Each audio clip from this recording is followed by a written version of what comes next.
Subscribe कीजिए हमारे YouTube channel Islamic world को और इस बेल आइकन को दबाना ना भूलिए हर रोज नया इस्लामिक वीडियो देखने के लिए।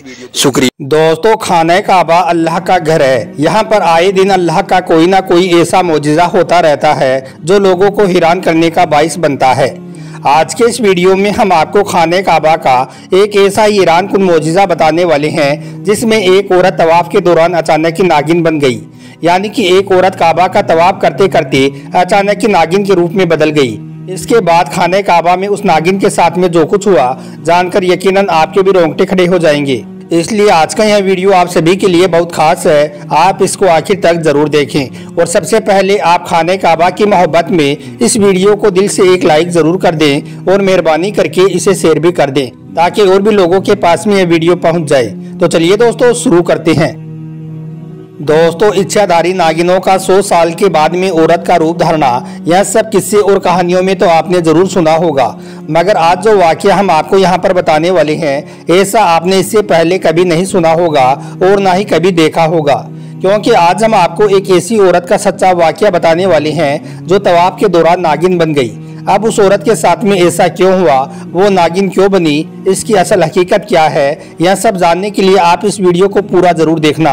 दोस्तों, आज जो वाकया हम आपको बताने वाले हैं यह वाकया एक 65 साला जमशेद खान ने कसम खाकर सुनाया है।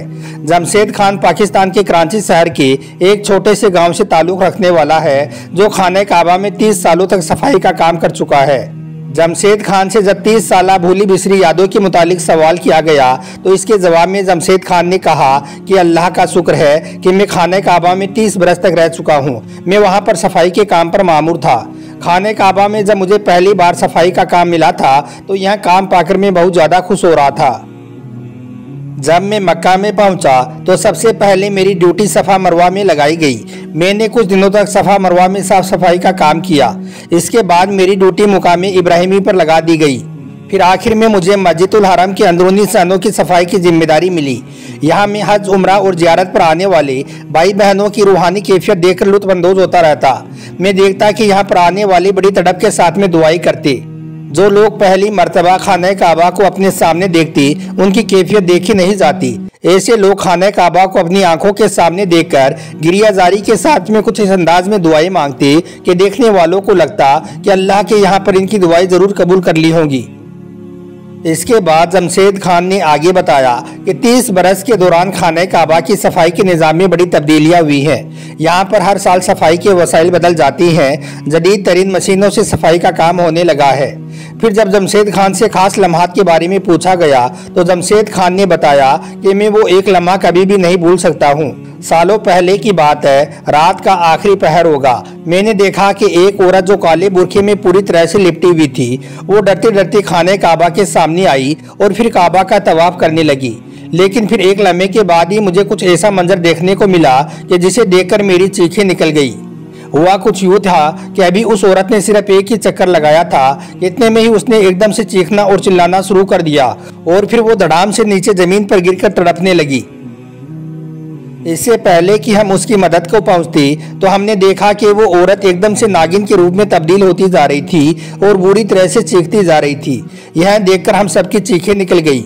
हम कहने लगे, या खुदा, यह क्या मामला है, यह औरत तवाफ करते करते नागिन कैसे बन गई है। आज तक हमने औरत के नागिन बनने की फर्जी कहानियां तो जरूर सुनी थी, मगर ऐसा होता हुआ कभी हम अपनी आंखों से देखेंगे यह हमने कभी सोचा नहीं था। इसके बाद हम फौरन ही उसकी तरफ भागे और उसके करीब जाकर गौर से उसे देखने लगे कि आखिर यह क्या मामला हो रहा है। फिर जब हम उसके करीब पहुंचे तो हमने देखा कि एक काले रंग की बहुत बड़ी नागिन जमीन पर पड़ी हुई तड़प रही है और फिर देखते देखते वो नागिन हमारी आंखों के सामने ही मर गई। उस वक्त मेरे साथ में चंद सफाई करने वाले और कुछ सिक्योरिटी वाले भी मौजूद थे।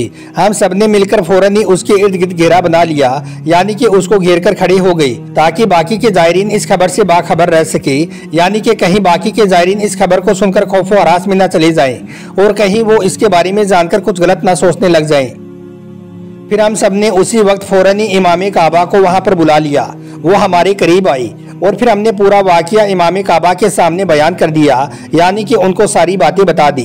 उन्होंने यह सुनकर फौरन ही हमें हुक्म दिया कि किसी भी तरह से यह बात दूसरे लोगों के पास में नहीं पहुंचनी चाहिए और अब फौरन ही इस नागिन को यहाँ से बाहर ले जाकर जमीन में कहीं पर दफन कर दो। इसके बाद हम सबने ऐसा ही किया।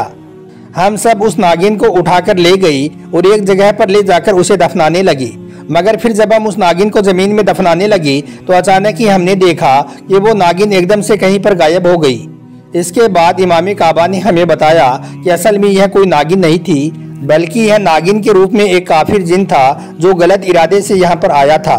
इसलिए अल्लाह ने फौरन इसकी पकड़ तवाफ से पहले ही कर ली, यानी कि अल्लाह ने इसे तवाफ से पहले ही पकड़ लिया और फिर उसे उसकी असल हालत में लाकर मार दिया गया। याद रखें, जिन्नात अक्सर सांप के रूप में आम लोगों के सामने आते रहते हैं और वो कई बार इंसानी रूप में भी दिख सकते हैं। यह जिन भी इंसानी रूप में खाने काबा में आया था, मगर यह जिन गलत इरादे से खाने काबा में पहुंचा था, इसलिए अल्लाह ने फौरन तवाफ से पहले इसे अपने असल रूप में पहुंचा दिया और फिर इसे असल सूरत में ही मार दिया गया। इसलिए फिर इस बात को दूसरे लोगों से पोशीदा रखी गई। और वैसे भी उस वक्त कुदरती तौर पर खाने काबा में लोगों का रस नहीं था।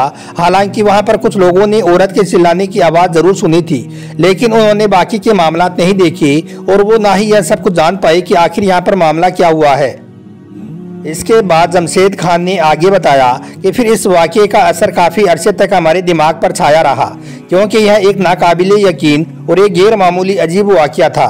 लेकिन अब जबकि आपने यह वाक़या मुझसे पूछ लिया है तो मैंने यह वाक़या आपके सामने बयान किया है, क्योंकि आपको मालूम है कि ऐसे मौजिज़ात तो खाने काबा जैसी मुक़द्दस जगह पर होते ही रहते हैं, लेकिन यह वाक़या उन सबसे भी अजीब वाक़या था।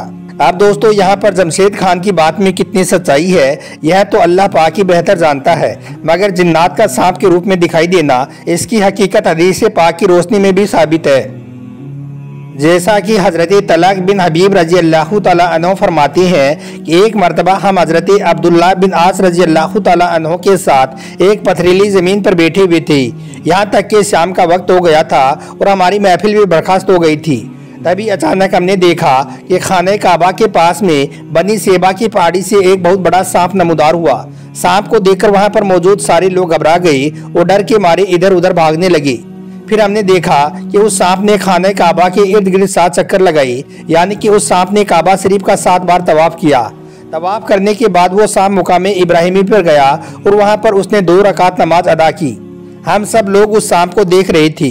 उसके बाद हम सब लोग उस सांप के पास गए और जाकर उससे कहा कि ए उम्रा करने वाले, अल्लाह ने तुम्हारा उम्रा मुकम्मल किया। आपको मालूम है कि यहाँ पर हमारी औरतें और कम उम्र के बच्चे भी मौजूद हैं, वो तुमसे डर रही हैं। इतना सुनते ही फिर उस सांप ने एक जोरदार छलांग लगाई और बदहा की पहाड़ी पर जा पहुंचा। फिर उसने उस पहाड़ी पर अपनी दुम रखी और फिर वो आसमान की तरफ उड़ गया और देखते देखते हमारी आंखों से ओझल हो गया। अब दोस्तों, आप सोच रहे होंगे कि यह सच में एक सांप था, तो हम आपको बता दें कि यह एक सांप नहीं था, बल्कि यह सांप की शक्ल में एक जिन था जो उम्रा करने के लिए खाने काबा आया था और उम्रा अदा करके फिर वो अपने मुकाम पर वापस चला गया। क्योंकि इसके बाद जब यह मामला अल्लाह के पैगंबर हजरत मोहम्मद सल्लल्लाहु अलैहि वसल्लम की बारगाह में पहुंचा तो आप सल्लल्लाहु अलैहि वसल्लम ने फरमाया कि मक्का और मदीना में बहुत सारे ऐसे जिन रहते हैं जो कलमा पढ़कर मुसलमान हो गए हैं। अब वो नमाज भी पढ़ते हैं और उम्रा भी करते हैं। उम्मीद करता हूं कि आज का हमारा यह वीडियो आपको अच्छा लगा होगा। पसंद आया हो तो आप इसे दिल से एक लाइक ज़रूर कर दें और मेहरबानी करके इसे शेयर भी कर दें, ताकि यह वीडियो और भी लोगों के पास में पहुंच जाए। आपका वीडियो देखने के लिए बहुत बहुत शुक्रिया।